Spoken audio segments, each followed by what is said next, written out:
Oke, selamat pagi menjelang siang, Dokter Isya, Bang Teguh, sama Bang Hendra. Kita ini mau kongko-kongko ya? Atau Kongko-kongko. Kongko-kongko. Kombur-kombur ala pakam. Kombur-kombur ala pakam di RSUD Haji Amri Tambunan dalam rangka memperingati Hari AIDS Sedunia yang jatuh pada tanggal 1 Desember 2021. Nah, ini kita kemarin udah buat ceramah awamnya. Nah, sekarang kita mau kumpul-kumpul dulu nih dengan para LSM-nya juga ya, yang selama ini memberikan waktu terhadap kepedulian terhadap penderita HIV AIDS. Nah, tema kita hari ini dalam tahun ini yaitu akhiri ketidaksetaraan, akhiri AIDS.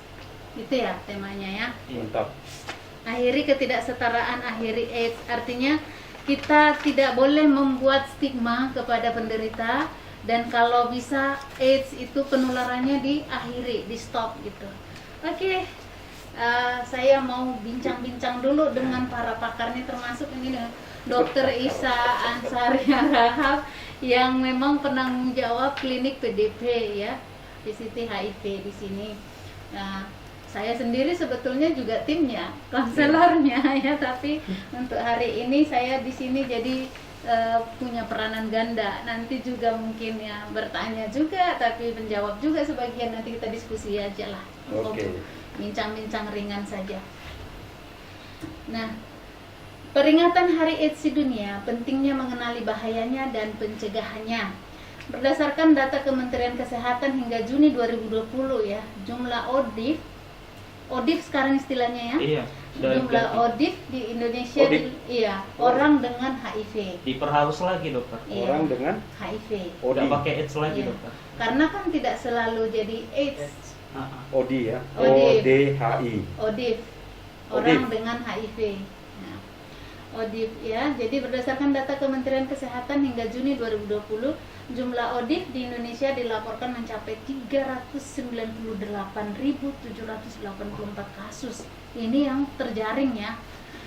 Dari jumlah tersebut diperkirakan pada tahun 2020 ini jumlahnya meningkat menjadi 543.100 orang. Nah, ini dokter, banyak juga nih yang bertanya-tanya, apa sih yang dimaksud dengan AIDS?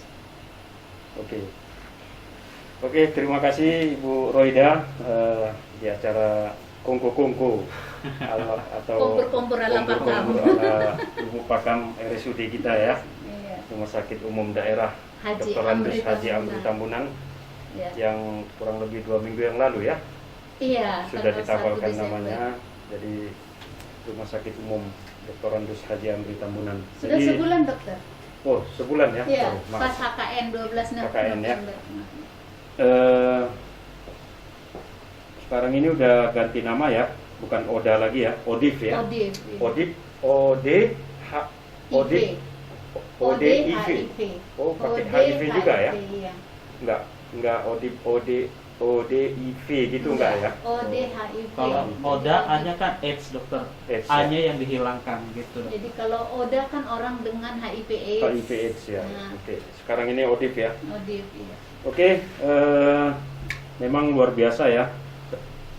Berdasarkan data Kementerian Kesehatan yang Ibu sampaikan tadi, di bulan Juni 2020 398.784 kasus. Waduh, tinggi ya. Dan diperkirakan tahun apa ini Bu?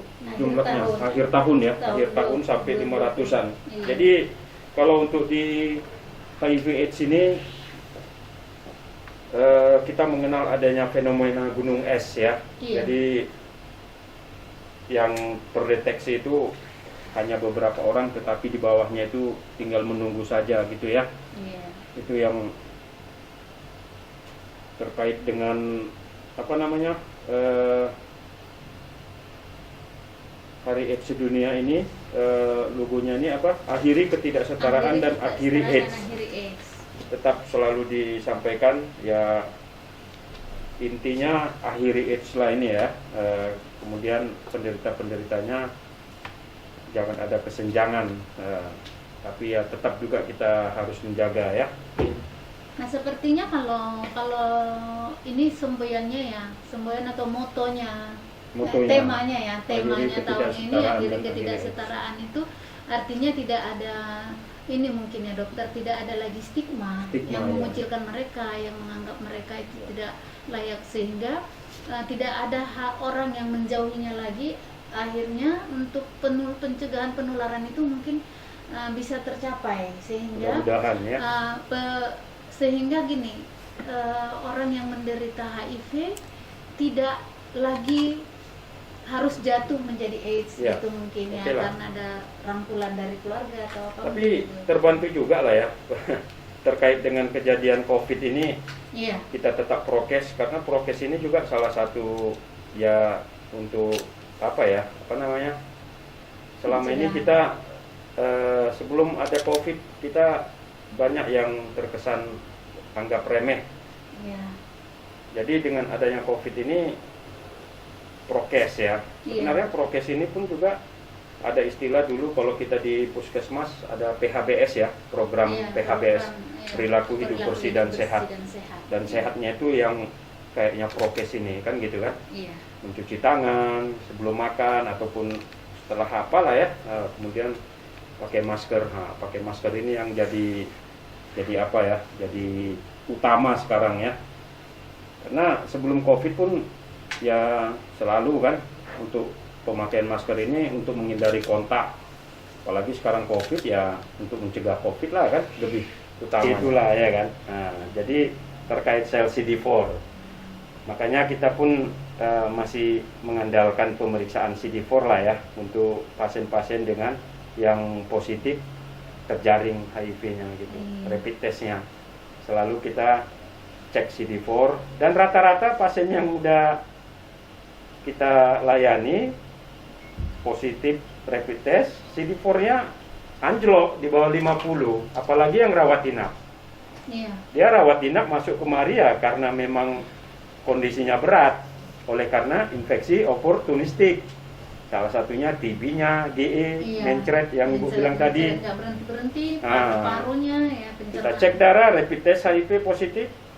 Kemudian besoknya kita minta pemeriksaan CD4, memang udah di bawah 50. Iya, Normalnya ada itu paling rendah kurang lebih 350 atau 400 ke 500. 500. Itulah nilai normal dari CD4. Dan CD4 ini juga jadi tolak ukur kita nanti jadi tolak ukur kita untuk evaluasi pengobatan. Jadi pengobatan fungsi hatinya, kemudian fungsi ginjalnya, karena ada beberapa obat virus yang berefek ke fungsi hati dan fungsi ginjal ini tadi. Salah satunya obat tenofovir ya, kalau nggak salah ya. Iya. Tenofovir itu kalau saya nggak salah ada efek samping untuk ke ginjal. Jadi mungkin pasien-pasien yang masih fit ya, banyak kan pasien-pasien HIV ini dia tidak ada keluhan tapi terdeteksi rapid testnya sudah positif. Jadi kalau mau kita kasih obat kita harus berpikir juga lah, kita lihatkan dulu fungsi-fungsi organ tubuhnya, fungsi hatinya, fungsi ginjalnya apakah masih normal. Ya kalau udah ada gangguan sedikit ya mungkin kita tunda pemberian salah satu obat tadi, tenofovir itu ya. Kemudian zidofudin ya, ada salah satu obat duviral yang ada kandungannya zidofudin, itu juga pada pasien-pasien HIV yang sel darahnya HB-nya rendah, itu mungkin kita tunda pemberiannya karena itu akan merusak sel-sel darahnya juga, makin membuat nilai HB-nya makin anjlok. Jadi mungkin pemeriksaan fungsi hati dan fungsi ginjal memang bisa untuk kita kita utamakan juga untuk dilakukan pemeriksaan. Oke. Kita kadang hadirkan keluarganya gitu, hadirkan. Sampai sejauh mana Bang Teguh mendampingi mereka? Jadi gini Kak, kalau saya mendampingi di rumah sakit untuk pasien yang positif HIV, setelah jumpa dokter biasanya pasti kita ajak dulu dia untuk klien visit dia. Iya. Apalagi kalau memang dia masih pure baru. Iya. Nah, di situ setelah dia mendapatkan konseling dan sudah mendapatkan pemeriksaan lengkap, kita ajak ngobrol. Biasanya kayak gitu ya. Apalagi yang masih baru ya, yang di usia 17, 18, 19 gitu kan. Iya. Nah, kita kasih tahu dulu informasi gimana sih sebenarnya awalnya gitu kan. Apa aja sih penularannya? Itulah seni. Kenyamanan yang pertama kan. Itulah seninya kalau mau konseling kan. Iya. Nyaman dulu. Nyaman dulu. Kita nggak usah Biar dia nanya. curhat sendiri. Benar-benar. Yang Nanti belum makan terakhir kan sistem dia sendiri kekebalan cerita tubuh bahwasanya manusia. oh iya ya Jadi bang. menurut catatan Aku ada WHO, teman-teman HIV yang ini kayak masih gini. menjadi masalah Kayak kesehatan gini masyarakat sama. global yang serius. Serius. Dan sejauh ini telah merenggut Karena kan apa ya, 36 pentingnya juta kesehatan untuk sama kawan-kawan. 36,3 Kan udah juta ada nih jiwa. contohnya ke dirimu Hingga saat gitu. ini belum ada Kalau obat misalnya untuk berlawan, kalau infeksi misalnya kamu HIV nggak ini. Namun ajak temen dengan dirimu meningkatnya itu ya. akses ke pencegahan, diagnosis dan pengobatan, Jadi baru kita untuk ceritakan perawatan HIV yang HIV dan efektif. AIDS itu kan beda. Infeksi Beda. HIV ini Nah, telah situlah menjadi baru kita suatu kondisi kesehatan yang kronis yang dapat HIV dan diatasi AIDS itu dengan beda. Beda. Karena kan HIV HIV adalah virusnya, virusnya, AIDS AIDS adalah Ketersediaan kumpulan layanan gejala layanan, penyakit yang terjadi karena virus itu. virus seperti ini apa sudah tadi, pemeriksaan melemahkan diagnosis dan sistem pengobatan ini kekebalan memungkinkan tubuh. Udah stay gitu. orang-orang ataupun pasien yang Kayaknya ini lebih senior ya. Iya, seniornya Oh, nih. iya, senior. Ini lebih sudah panjang tepatnya. dan dapat Nih Bang Antono, tercapai. nah itu tadi terkait tadi yang kita bicarakan Ketersediaan layanan-layanannya apakah maksudnya yang klinik HIV Iya. sama PDP bisa Iya, menular? banyak. Eh, Semua hampir rumah Banyak ya? sakit Apakah yang sudah Sudah ada meminum pelayanan untuk, ARV ini tadi bisa para bisa anak punya HIV anak, ini. ya, Memang yang HIV bisa bahkan punya puskesmas anak dan ataupun menikah, klinik juga menikah sudah dan punya anak, menikah dulu baru apa punya namanya anak. merupakan Oke, baik.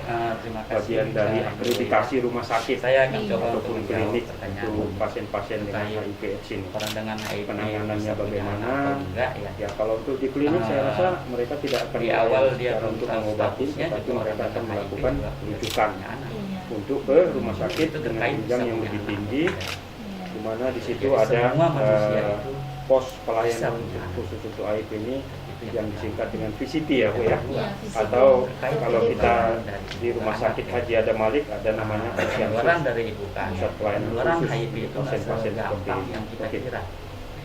Baik Penularan dokter, jadi HIV itu harus itu melalui sebenarnya empat prinsip yang ketersediaan kita sebut layanan-layanan itu OTC. ya kepedulian pemerintah Itu dan masyarakat apabila juga yang satu Ya. prinsip tidak terpenuhi, menjaring maka ya penularan itu orang-orang tidak yang akan terjadi. terinfeksi sehingga nanti kalau Saya sudah contohkan satu diketahui kasus. terinfeksi Satu kasus. sehingga penanganannya Pernah lebih ada cepat seorang Ya. ibu yang lebih cepat seorang sehingga ibu, pencegahan dia belum penularan tahu ke yang lain status atau pencegahan untuk HIV-nya. progres ke AIDS-nya juga Ketika akan dia bisa sudah mempunyai 3 orang anak, dilakukan dia baru karena sudah mengetahui terdeteksi status sejak HIV-nya. awal sejak ini. Setelah dia Nah, mengetahui kemudian status sebenarnya HIV-nya, suami dan anak-anaknya cek dilakukan pemeriksaan HIV. Dan ternyata di hasil dari pemeriksaan itu adalah suami positif HIV juga, dan dari ketiga anak ini hanya anak yang nomor 2 yang positif HIV. Hmm. Jadi anak yang pertama dan anak yang ketiga itu tidak positif HIV, tidak menular dari ibunya. Begitu. Jadi di awal ibu ini mengetahui statusnya itu setelah anak yang ketiga ini berumur 3 tahun. Hmm. Nah, jadi di saat itu si ibu ini belum melakukan pengobatan. Maka di situ tingkat penularannya kan sangat tinggi ya, Tinggi. sangat tinggi. Jadi itu tadi kenapa yang anak Yang ke Tiga. pertama dan ketiga tidak. tidak, pertama dan ketiga tidak, Yang kedua saja yang kedua positif. Kenapa? positif. Kenapa? Saya juga nggak tahu kenapa. Itulah Jawaban saya sih simpel. Prinsip, Jawaban Mas. saya simpel. Apa? Di 4 prinsip Prinsip, ini Mas. tidak terpenuhi. Itu saja. Saat dia hamil yang Proses kedua. saat dia proses kehamilan, saat Yang dia kedua. baik pun itu dia proses persalinannya itu di anak yang pertama dan ketiga. Itu tidak terpenuhi. Sedangkan di anak kedua yang 4 prinsip ini itu terpenuhi. Apa itu 4 prinsip itu? Prinsip yang pertama terkait 4 prinsip ini. Prinsip yang pertama itu adalah virus keluar dari tubuh orang yang positif HIV. Hmm. Prinsip yang pertama. Prinsip yang kedua, jumlah virus yang keluar dari tubuh orang dengan HIV harus mencukupi untuk bisa menularkan ke orang lain. Ya. Prinsip yang ketiga, virus tersebut harus dalam keadaan hidup. Dan prinsip yang keempat itu adalah masuk ke tubuh orang yang negatif kan. negatif HIV. Hmm. Jadi salah satu prinsip tidak terpenuhi, maka tidak akan terjadi penularan. Yang paling banyak tidak terpenuhi itu adalah di prinsip kedua dan ketiga.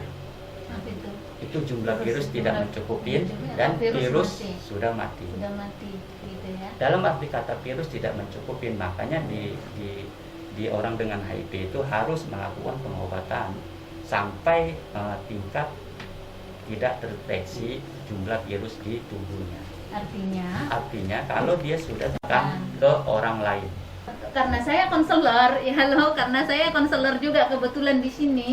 Jadi gini, kalau sudah ditemukan yang terdeteksi HIV, misalkan begini dokter suruh cek dulu tuh rapid test, sudah positif dokter, nah gitu. Nah misalkan yang di sana juga yang udah diopname gitu ya kan, belum, masih lajang ini. Nah terus ada nggak ceweknya? Ya. Nah pacarnya ada nggak? Nah itu kan saya harus tanya-tanya gitu kan. Udah sampai siapa aja pasangannya, ada nggak pasangannya yang masih diingat gitu, yang masih bisa dihubungi, itu harus kita cek sampai bisa dia menyerahkan diri untuk dicek gitu. Nah begitu juga yang misalkan suami atau istri yang opname baru ketahuan nih, nah kita harus kasih tahu, kita harus janji nih kapan bisa menghadirkan istrinya untuk konseling dengan kita konseling dulu, dia sudah siap untuk dilakukan tes, baru kita lakukan tes. Nah terus anaknya juga, kalau udah punya anak ya usia berapa anaknya harus kita tanya, kita konseling mereka, kita lakukan tes. Nah seperti itu. Nah kalau misalkan tidak ada, dia masih hanya lajang nih seperti ini, harus kita lakukan notifikasi juga, kita lakukan kepada siapa? Kepada keluarganya. Supaya apa? Supaya keluarganya bisa menerima mereka padanya. Nah jadi kita, tugas konselor ini mengkonseling semua gitu, mengkonseling semuanya yang berhubungan erat dengan si penderita, si pengidap. Nah itu yang disebut dengan notifikasi pasangan. Sebenarnya yang paling utama kan notifikasi pasangan kepada orang yang sudah suami istri tuh. Atau yang berhubungan seksual. Atau yang berhubungan seksual dengan dia, pasangan dia gitu. Kalau misalkan yang LSL nih sejenis, dia selama ini hubungan hubungannya itu dengan yang sejenis gitu ya kan, pasangan dia yang sejenis. Nah bagaimana caranya supaya pasangannya ini juga mau hadir untuk dites? Tapi rata-rata banyaknya nggak mau. Takut lah kak, Ah, takut disalahkan. tapi Misalnya. kita kan tidak tahu Iya. siapa yang menulari siapa jadinya kalau Maksudnya di biasanya sini. seperti itu lah, karena stigma tadi kan, Iya. jadi takut Itu disalahkan. tadi sebenarnya kan untuk menjaring ya. Iya, Nah, kita untuk jadi menjaring, untuk berharap mencegah bisa. penularan lagi, jangan kemana-mana lagi. Fenomena gunung es dihindari ya. Iya, Harusnya fenomena gunung es dihindari. Nah ini juga dok, ini Bang Antono, Bang Teguh dulu. Bang Teguh di sini yang mendam sekilas ya, sebenarnya belum begitu banyak yang kita Iya, kupas. masih banyak. Kalau banyak kita kupas nanti nggak cukup. Nggak cukup waktunya, ya. Nggak cukup waktunya. Jadi hari AIDS sedunia itu harus 1 bulan nanti, tiap hari bincang-bincang. Tapi ini juga sudah termasuk yang bisa menyampaikan kepada masyarakat ya. Kita dukung program pemerintah yang kali ini, yang hari ini target 90% orang sudah melakukan tes HIV dan mengetahui status HIV-nya. 90% sudah mendapatkan pengobatan ARV, dan 90% viral load-nya sudah tersupresi atau tidak Tapi terdeteksi nanti lagi. udah ada 95 kata Bang Iya, Antono tadi untuk kan. menuju 2027 dokter nambah jadi 95 menuju 2030 zero HIV, 30 atau 0 infeksi ya, new infeksi baru tidak ada lagi. Terus kemudian tidak ada lagi kematian karena HIV. Terus kemudian tidak ada lagi diskriminasi. Maka tema hari ini, akhiri ketidaksetaraan, akhiri AIDS. Demikian acara kita hari ini, kita sudahilah bincang-bincang kita. Terima kasih dokter sudah Terima kasih. Sama-sama Ibu Roida. sudah diambil waktunya. Silakan ini kita kombur-komburnya sambil makan goreng. Ya, silahkan dinikmati.